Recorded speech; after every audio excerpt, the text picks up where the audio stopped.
നമ്മുടെ നമ്പറുകൾ കിട്ടിക്കഴിഞ്ഞാൽ ഇങ്ങനെ വിളിച്ചിട്ട് എല്ലാവരും അല്ല കേട്ടോ, വളരെ കുറച്ച് പേര് വിളിച്ചിട്ട് എനിക്ക് എൻ്റെ സ്വന്തം പെങ്ങളെ പോലെയാണ്, എൻ്റെ മകളെ പോലെയാണ്, സ്വന്തം പെങ്ങളാണ് ഞാൻ അങ്ങനെ. അപ്പം ഒരാൾക്ക് ഉള്ളിൽ തോന്നുന്ന ഒരിഷ്ടത്തെ അയ്യോ എനിക്ക് താല്പര്യമില്ല എന്ന് പറഞ്ഞു വെക്കാൻ അവരെ ഹേർട്ട് ചെയ്യേണ്ട കാര്യം നമുക്കില്ലല്ലോ.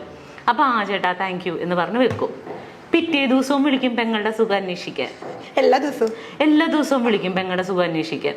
അപ്പൊ ആ ഒരു സാഹചര്യത്തിലാണ് ഞാൻ പറഞ്ഞത്, അതെന്തിനാണ് അങ്ങനെ ഡെയിലി വിളിച്ച് ഒരാളെ വിളിച്ച് സുഖവിവരം അന്വേഷിക്കേണ്ടത്? പിന്നെ നമ്മൾ എടുക്കാതാവും കോള്, ശല്യമായി മാറും. ചിലപ്പോൾ വീഡിയോ കോളൊക്കെ ചെയ്ത് കളയും. നമ്മൾ എങ്ങനെയാണ് നമ്മുടെ വീട്ടിൽ നിൽക്കണം, അല്ലെങ്കിൽ നമ്മുടെ റൂമിൽ എന്തായിരിക്കും നമ്മുടെ അവസ്ഥ എന്നൊന്നും നമുക്കറിയില്ലല്ലോ. ചിലപ്പോൾ കുളിക്കാൻ കയറുന്ന ടൈമായിരിക്കും വീഡിയോ കോളൊക്കെ ചെയ്യും. അപ്പൊ അതൊക്കെ നമുക്ക് ടെക്നിക്കലി ഇതൊക്കെ ബുദ്ധിമുട്ടല്ലേ. അപ്പൊ അപ്പോഴാണ് ഞാൻ പറഞ്ഞത്, ഇപ്പൊ എന്നെ സംബന്ധിച്ച് എനിക്ക് എൻ്റെ ആങ്ങളെ കാണുന്ന പോലെ എനിക്ക് വേറൊരു ആളെ എൻ്റെ സ്വന്തം ബ്രദറായിട്ട് കാണാൻ പറ്റുമോ? ഇല്ല, പറ്റില്ല. എനിക്ക് എൻ്റെ മകനെ പോലെ എനിക്ക് വേറൊരാളെ കാണാൻ പറ്റില്ല എന്ന് ആ സാഹചര്യത്തിലാണ് ഞാൻ പറഞ്ഞത്. ഓക്കെ. അതിനുശേഷം ഞാൻ ബിഗ് ബോസിന്റെ ഉള്ളിൽ പോയി. കുറേ ബിഗ് ബോസിന് അത് വേറൊരു ലൈഫാടാ. ഇപ്പൊ കൊറോണ വന്നു, നമ്മുടെ വീട്ടിൽ TV ഉണ്ട്, മ്യൂസിക് സിസ്റ്റം ഉണ്ട്, നമ്മുടെ കുഞ്ഞുങ്ങളുണ്ട്, അച്ഛനുണ്ട്, അമ്മയുണ്ട്, നമുക്ക് ഇഷ്ടമുള്ള സാധനങ്ങൾ ഉണ്ടാക്കി കഴിക്കാം. കള്ളുകുടിക്കുന്നവർക്ക് വീട്ടിൽ മദ്യം ഉണ്ടെങ്കിൽ അതും കുടിക്കാം. ആർക്കും ഒരു പ്രശ്നം ഉണ്ടായിരുന്നില്ല. ആകെ നമുക്ക് പോകാൻ പറ്റാത്തത് നമ്മുടെ വർക്കിംഗ് സ്പേസിൽ പോകാൻ പറ്റുന്നില്ല, റോഡിലേക്ക് ഇറങ്ങാൻ പറ്റുന്നില്ല, കടകളിൽ പോകാൻ പറ്റുന്നില്ല. ഇതായിരുന്നു നമുക്കുണ്ടായിരുന്ന ബുദ്ധിമുട്ട്. ആ സമയത്ത് പോലും ആളുകൾ എന്തോരം ഫ്രസ്ട്രേറ്റഡ് ആയി. ഇതൊന്നുമില്ലാത്ത ഒരു സ്പേസിൽ പരസ്പരം പരിചയമില്ലാത്ത 16 പേര് ഒരുമിച്ച് ജീവിക്കുന്ന ഒരു വീട്ടിലാണ് നമ്മൾ കഴിയണത്. നമ്മൾ ഇതുവരെ എൻ്റെ ലൈഫിൽ എൻ്റെ 40ാമത്തെ വയസ്സിൻ്റെ ഇടയ്ക്ക് ഇതുവരെ ഞാൻ അങ്ങനെ ഒരു സിറ്റുവേഷൻ ഫേസ് ചെയ്തിട്ടില്ല. ഫേസ് ചെയ്തിരുന്നെങ്കിൽ എൻ്റെ അഭിപ്രായം ഒന്നും ഇതായിരിക്കില്ല. ഞാൻ അതുവരെ ഉണ്ടായിരുന്ന എൻ്റെ അഭിപ്രായം മുഴുവൻ മാറിപ്പോയി. കാരണം എനിക്ക് ഒന്നും ചെയ്യാൻ പറ്റണില്ല. എനിക്ക് മനസ്സിലാവണുണ്ട് എൻ്റെ തലയിലെ സ്ക്രൂ കഴിഞ്ഞ് വീഴുന്നത്. സീരിയസ്ലി ഞാൻ ഇങ്ങനെ. അപ്പൊ എൻ്റെ ഒരു ആഗ്രഹം, എനിക്ക് ബെർണാച്ചനെ കാണാൻ പറ്റില്ല. ദൈവം എനിക്ക് അവന്റെ കൈയൊന്ന് അതിന്റെ ഇടയിൽ കൂടി ഒന്ന് കാണാൻ പറ്റുമായിരുന്നെങ്കിൽ ഞാനവിടെ നിന്ന് പൊട്ടിക്കരഞ്ഞിട്ടുണ്ട് കുഞ്ഞിനെ കാണാൻ പറ്റാതെ. കാരണം അപ്പൊ ചോദിക്കും നീ എന്തിനാ പോയെന്ന് ചോദിക്കും. ഞാൻ ഓർത്ത് എനിക്ക് ഈസി ആയിട്ട് അത് സർവൈവ് ചെയ്യാൻ പറ്റും എന്നാണ്. ഇന്നും ബെർണാച്ചന് സ്കൂളിൽ പോയപ്പോൾ ഞാൻ ടോയ്ലറ്റിൽ ഇരുന്ന് കുറേ കരഞ്ഞു. വേറെ ഒന്നുമല്ല, ഞാൻ ഇന്ന് അവിടെ നിന്ന് പോരും, എനിക്കിന്ന് അവനെ കാണാൻ പറ്റില്ല. സ്കൂൾ വിട്ട് വന്ന് കഴിയുമ്പോൾ ഇനി ഞാൻ 10-15 ദിവസം കഴിയുമ്പോഴേ ഒരു ടിഷ്യൂ തരും. സീരിയസ്ലി അല്ല, ഇത് കണക്കിലാക്കണ്ട. അപ്പൊ ഇനിയിപ്പോ ആൾക്കാർ സ്കൂളിൽ പോകുമ്പോഴും അമ്മ കരയുന്നു. അതല്ല അതിന്റെ ഫീല്. അവന് സ്കൂളിൽ പോയി, എനിക്ക് അവനെ ഡെയിലി കാണാൻ പറ്റില്ല.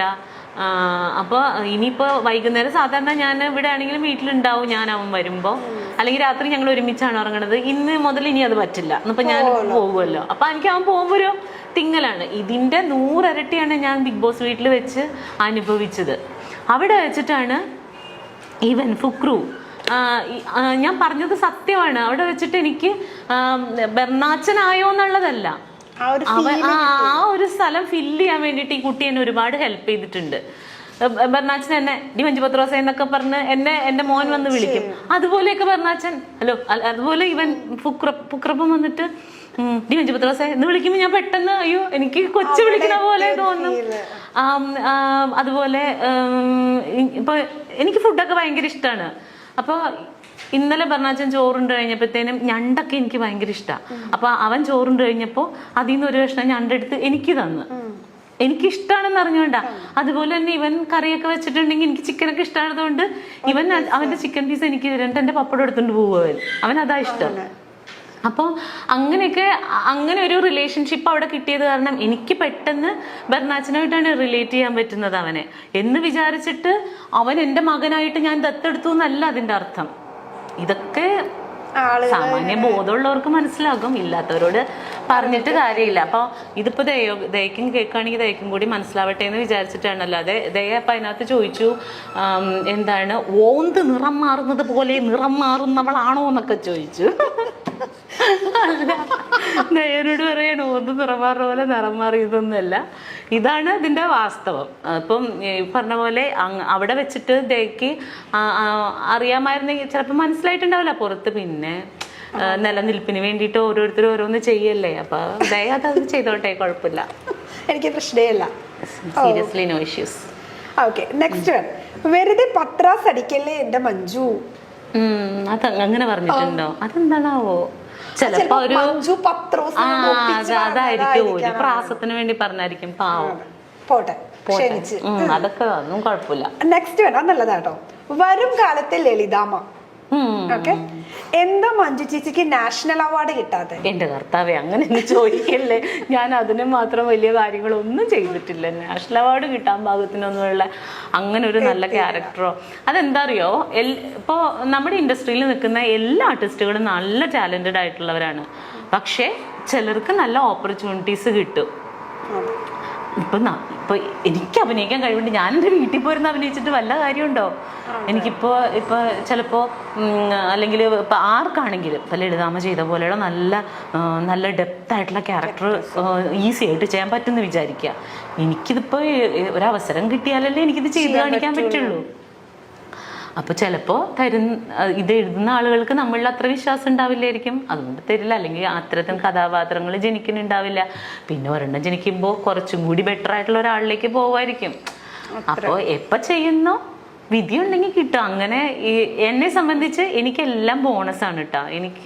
ഞാൻ പറഞ്ഞില്ലേ, ഇപ്പോൾ ചിലർ പറയും അവള് പഴയ കാലം മറന്നുപോയെന്ന്. ഞാൻ ഒരിക്കലും മറന്നിട്ടില്ല. അത് പറയാൻ പറ്റില്ല. അപ്പോൾ ഞാൻ എങ്ങനെയാണ് എന്തായിരുന്നു എന്നുള്ളത് മറ്റാരേക്കാളും വ്യക്തമായിട്ട് അറിയാവുന്ന ഒരാളാണ് ഞാൻ. ഒരിക്കലും ഞാനത് മറക്കില്ല. അപ്പോൾ ഇല്ലില്ല, എനിക്ക് കരച്ചിൽ വരാറില്ല. ഞാൻ അങ്ങനെ ഇപ്പോൾ കരയാറില്ല. അപ്പോൾ ആ ഒരു സാഹചര്യത്തിൽ നിന്ന മഞ്ജു ഇന്ന് നല്ല ഭക്ഷണം കഴിക്കുന്നുണ്ട്, നല്ല വസ്ത്രം ധരിക്കുന്നുണ്ട്, വീട് വെക്കുന്നുണ്ട്, എൻ്റെ മകനെ പഠിപ്പിക്കുന്നുണ്ട്. ഇതൊന്നും ഭയങ്കര സംഭവമൊന്നുമല്ല.